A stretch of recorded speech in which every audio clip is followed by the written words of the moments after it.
සමහර වෙලාවට අපිට හිතනව නේද මුළු ලෝකෙම එක පැත්තක තියෙද්දි Tamanගේ කාමරය ඇතුලේ තියෙන මේ පුංචි ලෝකය ඊට වඩා කොච්චර වටිනවද කියලා.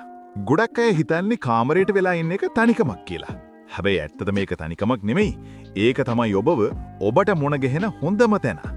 ඔබත් දවස අවසානයේ Tamanගේ කාමරයට ඇවිත් ලොකු හුස්මක් හෙලලා සැනසීමක් ලබන කෙනෙක් නම් මතක තියාගන්න.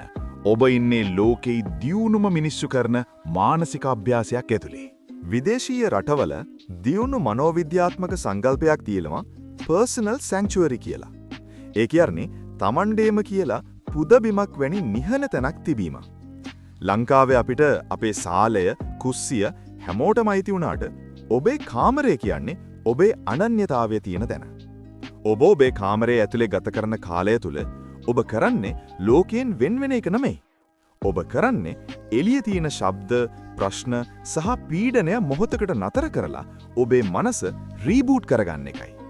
මේක හරියට ෆෝන් එකක් charge එකට ගැහුවා වගේ වැඩක්. ඇයි අපි අපේ කාමරයට මේ තරම් ආදරේ? මොකද එතනදී අපිට පුළුවන් කිසිම වෙස් මුහුණක් නැතුව ඉන්න.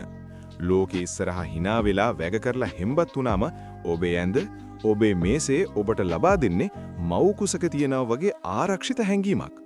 දියුණු රටවල නිර්මාණශීලී මිනිස්සු Tamanගේ අලුත් අදහස් සොයාගත්තේ මේ වගේ නිදහස් තැන්වල ඉඳගෙනයි. ඉතින් කවුරු හරි කිව්වොත් ඇයි හැමතිස්සෙම කාමරයට වෙලා ඉන්නේ කියලා හිතන්න. මම මේ ඉන්නේ මගේ මානසික ශක්තිය ගොඩනගෙන මගේ රහස් පාරාදීසයේ කියලා. ඔබේ කාමරය කියන්නේ ඔබව නැවත පණ ගන්වන තැනයි. ඒ සුව පහසුව උපරිමයෙන් විඳින්න. මොකද මානසික සුවය කියන්නේ පිටත ලෝකයෙන් ලැබෙන දෙයක් නෙමෙයි. ඒක ඔබ නිර්මාණය කරගන්නා දෙයක්. ඔබත් Tamanගේ කාමරයට වැඩිපුරම ආදරය කරන රූම් ලවර් කෙනෙක් නම් ඔයාගේ ජීවිතයට දැනෙන සුවය ගැන කමෙන්ට් කරන්න. වීඩියෝ එකට ලයික් එකක් දාලා අනිත් අයටත් බලන්න ෂෙයා කරන්න. මනෝවිද්‍යාත්මකව ජීවිතය දකින්න මනෝමිතුරා සමග දිගටම රැඳී ඉන්න. මම ඔබේ මනෝමිතුරා.